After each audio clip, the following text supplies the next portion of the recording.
Hello student, welcome to our channel Indu official. आज मैं आपको आईटीबीपी ने कुछ पोस्टर निकाली है उसके बारे में बता रही हूँ। आईटीबीपी ने कुछ पोस्टर निकाली है जैसे हेड कांस्टेबल और कांस्टेबल की। तो इसे देख लेते हैं इसमें क्या क्या मांगा गया है। जो हेड कांस्टेबल की पोस्ट है, इस दोनों ही कांस्टेबल को भी और हेड कांस्टेबल को दोनों ही कैंडिडेट अप्लाई कर सकते हैं, मेल हो चाहे फीमेल हो।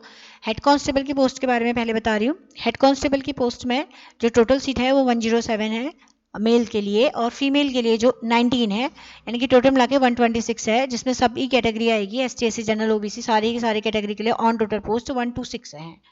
ऐसे कांस्टेबल में मेल के लिए 142 और फीमेल के लिए 25 है, टोटल मिला के 167 इसमें पोस्ट हैं। जो इसका फॉर्म भरा जाएगा आईटीबीपी का, वो उसकी साइट है www.recruitment.itbpolice.nic.in। ये एक ऑथराइज साइट है, तो इससे ही आप इसका फॉर्म फिल करिए। और जो इसमें आफ्टर सिलेक्शन जो आपका पे स्केल होता है वो 7वां वेतन आयोग यानी कि 7 कमीशन लगेगा दोनों में, हेड कांस्टेबल और कांस्टेबल दोनों में ही। हेड कांस्टेबल की जो पोस्ट है वो लेवल 4 की पोस्ट है, और कांस्टेबल की जो पोस्ट है वो लेवल 3 की पोस्ट है। और भी उसके साथ ज़्यादा बहुत सारे अनाउंस मिलते हैं, जैसे हाउस रेंट मिलता है, आपको ट्रांसपोर्ट मिलता है, लीव मिलती है, राशन मनी मिलती है, और भी बहुत सारी चीज़ होती है। लेकिन ये सब सारी प्रोसेस जो भी है ये आफ्टर सिलेक्शन होती है। तो अभी सिर्फ इसी की बात करते हैं। जो एलिजिबिलिटी है हेड कांस्टेबल की, वो 18 से लेकर 25 ईयर का, यानी कि 18 से 25 साल तक के बच्चे इस फॉर्म को फिल कर सकते हैं। एसटी एससी और ओबीसी और एक्स सर्विसमैन के लिए कुछ छूट दी गई है जो मैं आपको आगे बताऊंगी। एजुकेशन क्वालिफिकेशन जो है वो 12th होना चाहिए हेड कांस्टेबल के लिए, और 12th में पीसीएम ग्रुप का स्टूडेंट होना चाहिए, यानी कि फिजिक्स केमिस्ट्री मैथ होनी चाहिए। और उनमें भी 45% ईच सब्जेक्ट, हर सब्जेक्ट में 45% कम से कम होने चाहिए। या अगर उसने सिर्फ सिंपल 10th किया है तो वो भी फिल कर सकता है, बट 10th के साथ साथ आईटीआई का सर्टिफिकेट होना चाहिए, या फिर 10th के साथ साथ कोई इलेक्ट्रिकल या कंप्यूटर साइंस या फिर कम्युनिकेशन इसका कोई सर्टिफिकेट 3 ईयर का डिप्लोमा होना चाहिए, जैसे पॉलिटेक्निक वगैरह, बीटेक वगैरह, वो भी इस फॉर्म को फिल कर सकते हैं। और जो कांस्टेबल की पोस्ट है वो 18 से 23 साल तक है, उसमें भी एसटीएस और ओबीसी के लिए कुछ छूट दी गई है। कांस्टेबल के लिए जो जरूरी है वो 10th है।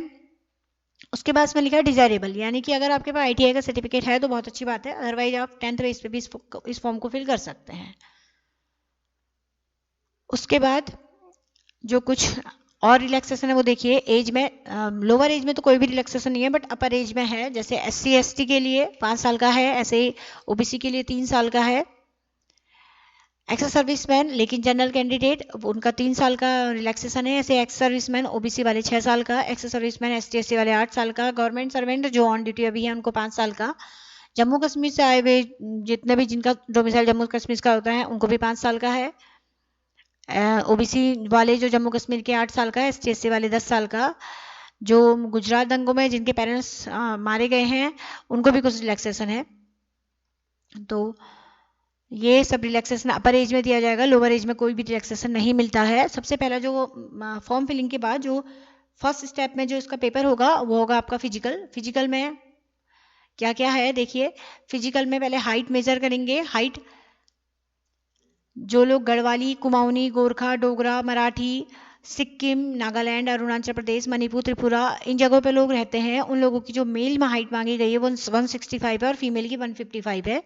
और जो एसटी कैंडिडेट हैं उनकी मेल की हाइट 162.5 है और फीमेल की 150 है।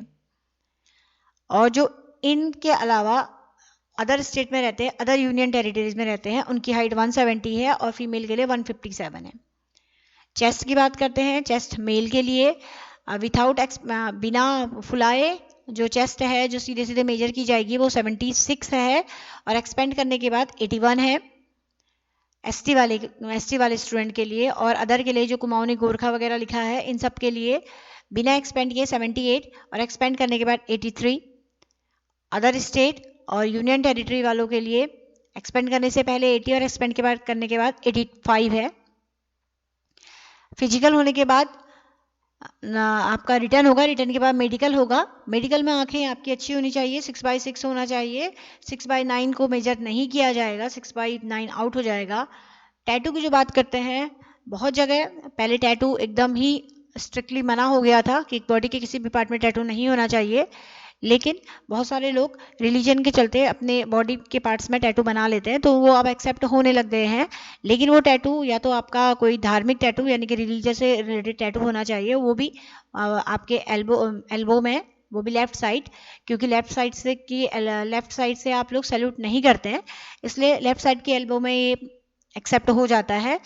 और जो केवल टैटू का साइज इतना होना चाहिए, 1/4 पार्ट होना चाहिए पर्टिकुलर आपके एल्बो के साइज का, केवल 1/4 पार्ट पे ही टैटू होना चाहिए, उससे ज़्यादा बड़े टैटू को एक्सेप्ट नहीं किया जाता है। तो जिसके बॉडी पार्ट में कोई टैटू वगैरह बना है उसे जबरदस्ती निकालने की कोई ज़रूरत नहीं है। आप देख लीजिए, अगर वो कोई सिंबल है या आपका नाम है तो वो एक्सेप्ट हो जाता है, इस टाइप के टैटू एक्सेप्ट हो जाएंगे। फिर उसके बाद पहले आपका फिजिकल होगा, फिजिकल के बाद आपका रिटर्न होगा, रिटर्न के बाद आपका मेडिकल होगा, मेडिकल के बाद लास्ट में फाइनल मैरिड बनेगी।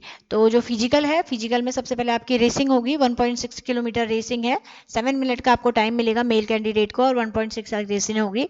और उसके बाद होगी आपकी लॉन्ग जंप होगी 11 फीट की, 3 चांस मिलेंगे। ऐसे ही 3.5 फीट की हाई जंप होगी, इसमें भी 3 चांस मिलेंगे।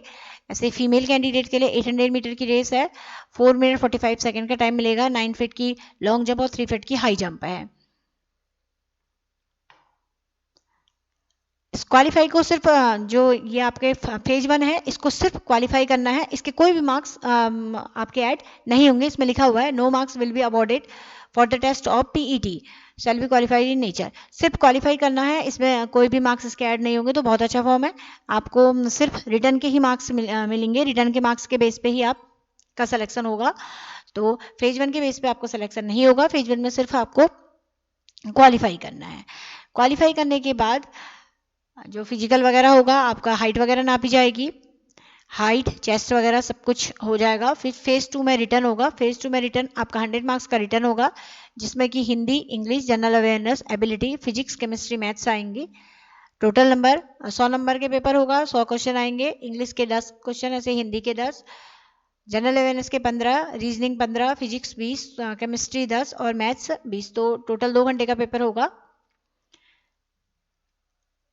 इसमें ये जो पेपर है वो हेड कांस्टेबल के लिए, ऐसे कांस्टेबल के लिए भी दिया हुआ है। कांस्टेबल में जो है आपकी क्या फिजिक्स, केमिस्ट्री, मैथ्स नहीं आएगी, इसमें English, Hindi, general awareness, reasoning और थोड़ी सी एप्टीट्यूड के कुछ क्वेश्चन होंगे। ये भी 100 का होगा और इसमें भी 2 घंटे का समय मिलेगा आपको। इसमें आपकी माइनस मार्किंग भी होगी। क्वालिफाई मार्क्स जो है वो जनरल के लिए और ईडब्ल्यूएस वाले के लिए और एक्स सर्विसमैन के लिए 35% है, और एसटी और ओबीसी के लिए 33% है। फेज 3 में मेरिट बनेगी आपकी, मेरिट रिटर्न के बेस में होगी। रिटर्न के बेस में आपके मेरिट बनने के बाद फेज 4 में आपके डॉक्यूमेंट वेरिफिकेशन होंगे, अगर डॉक्यूमेंट सही पाए जाते हैं तो आपका सिलेक्शन हो जाएगा। तो आप इस फॉर्म को फिल करिए, अपनी रिक्वायरमेंट के अनुसार इस फॉर्म को फिल करिए। काफ़ी अच्छा फॉर्म है, आईटीबीपी काफ़ी अच्छी पोस्टों को निकालता है, तो इस फॉर्म को फिल कर लिए। Thank you.